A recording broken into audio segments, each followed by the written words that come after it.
Ladies and gentlemen of YouTube, it is your friendly neighborhood Mickey78681. Let's do a quick fix today. A lot of people have bought mowers recently that Briggs and Stratton, for some reason, decided that a plastic carb was a good idea. Stupidest thing I have ever heard of and ever seen in my life, and I get a lot of these in my little shop here. So let's go through a quick fix for that today of just cleaning it out, and a quick little tip to make sure that it doesn't happen as often, because it's still going to happen, but just not as often, so you can use your mower for longer periods of time without frustration. All right, let's get to it.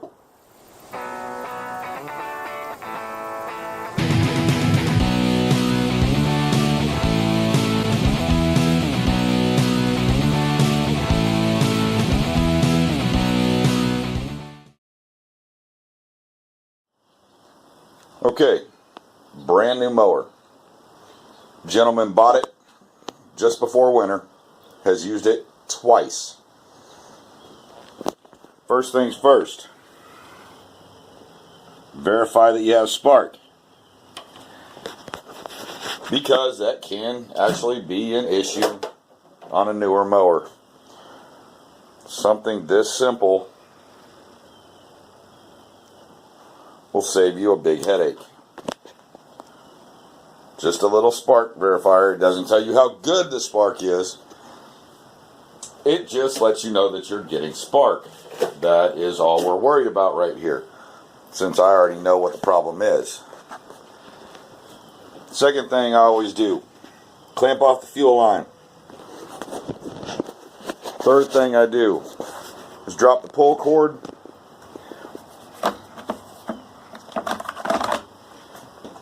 take the cover off, take the recoil starter off.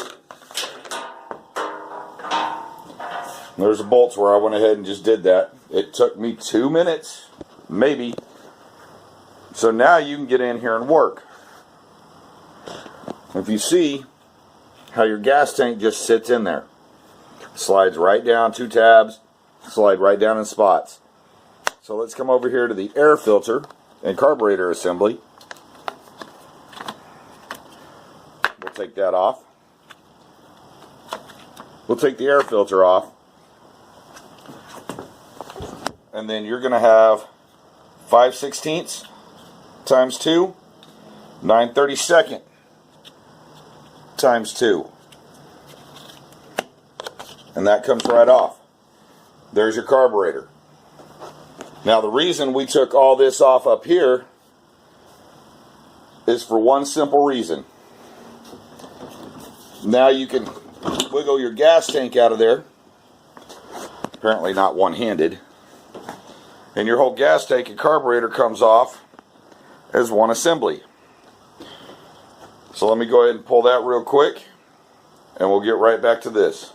Okay, so literally, like I was telling you, it just sits in 2 tabs. Your gas tank comes right up. Now, you've got your throttle, and you've got your choke. It literally just twists the carb like this, pop loose your throttle cable, and then your choke will come right out after it. And you won't bend anything. Now you can move to your workbench, and you've got it nice and easy. Nice and easy. Something you can dump the carb gas into. I use a stainless steel mixing bowl. Works awesomely. Let me get this carb off of here. We've already got it pulled, so all we got to do is twist the carb off, and I literally need both hands for that. So I'll be right back. Okay. We've pulled the carb out of the gas line. Nice and easy. Now what we're going to do is flip it over. And there's 9/32 screws. You see the gas coming out? That's why you have something to hold it over. So we're just going to undo the 9/32 screws. Now, if I was not filming this, it would be a total of 5 minutes, and I would already have this completely apart. Since I'm filming this, it's taken about 7. Oh, I know, right? Whole lot of time. So now we're just going to get a flathead screwdriver. If I can open the damn right box of my tool drawer on my toolbox. And we are literally wrong screwdriver. You need one with a pretty thick flathead on it.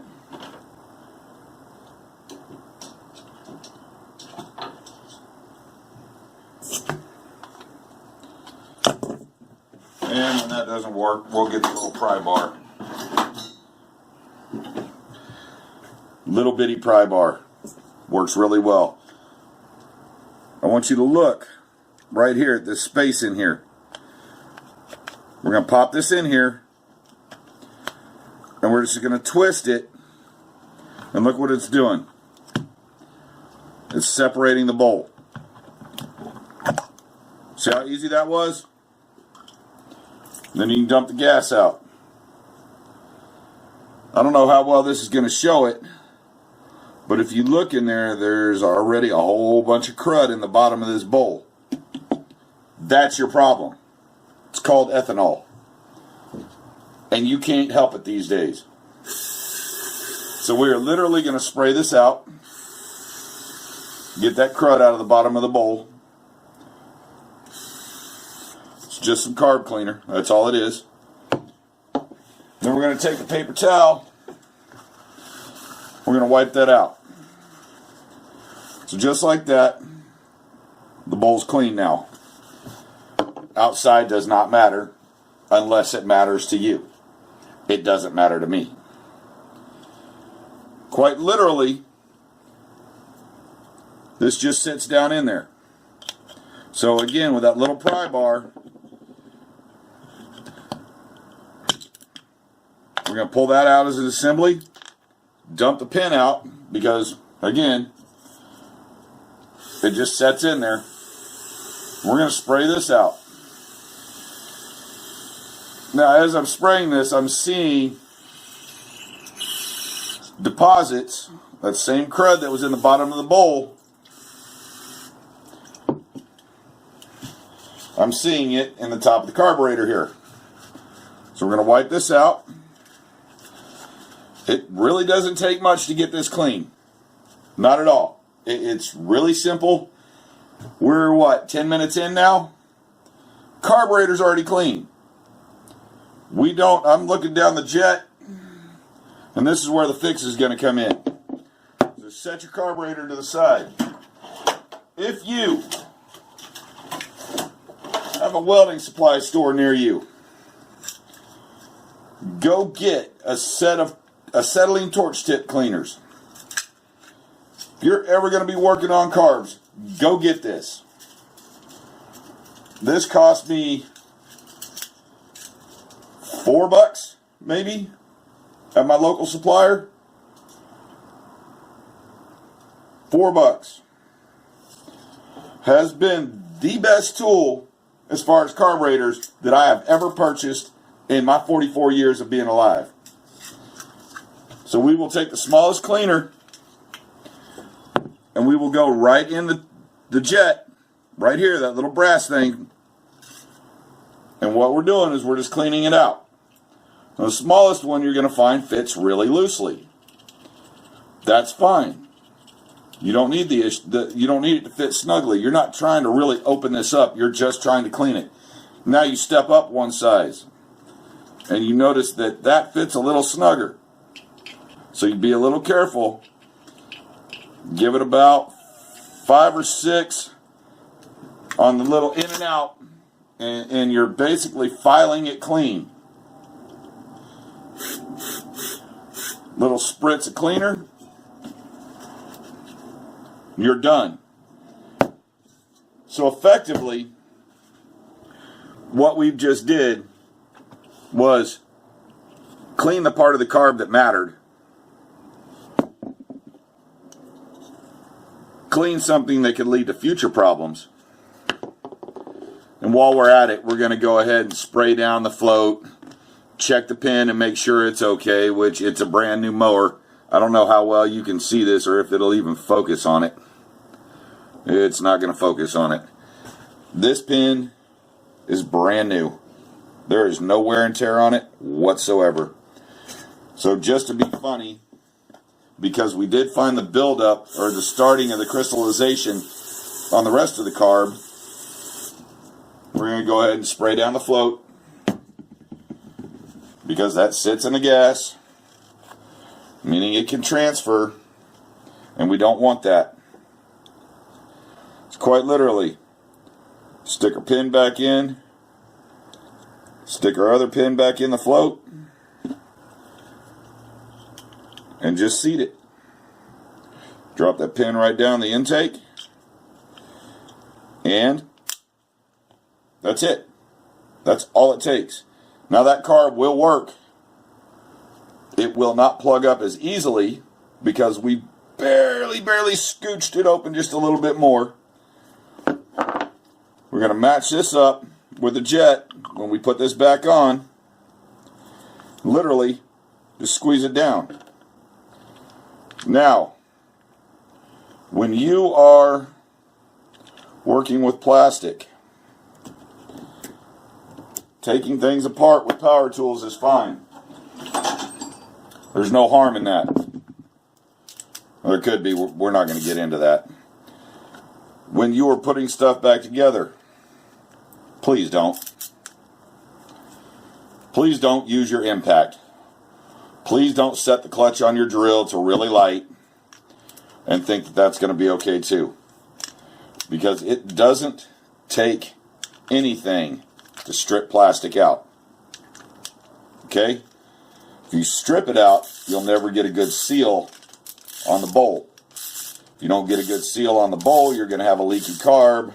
It's going to let air in. It's not going to work correctly. Multitude of problems. So look, just a snug. I'm not giving it any extra. Just a snug. I'm not giving it any extra. That carb is ready to go. It is ready to be put back on the mower. So let me go ahead and put that on the mower, and then we'll crank it up. I'll bet you it'll run. First pull, maybe second, because it's still kind of chilly out. Let's see. Okay, so only going as far as we had to. Put the gas tank back on, put the choke back on, put the throttle back on, unclamp the gas, put the two 9/32 back on, put the two 5/16 back on, put the 3 5/16 back in for the recoil starter. So let's see.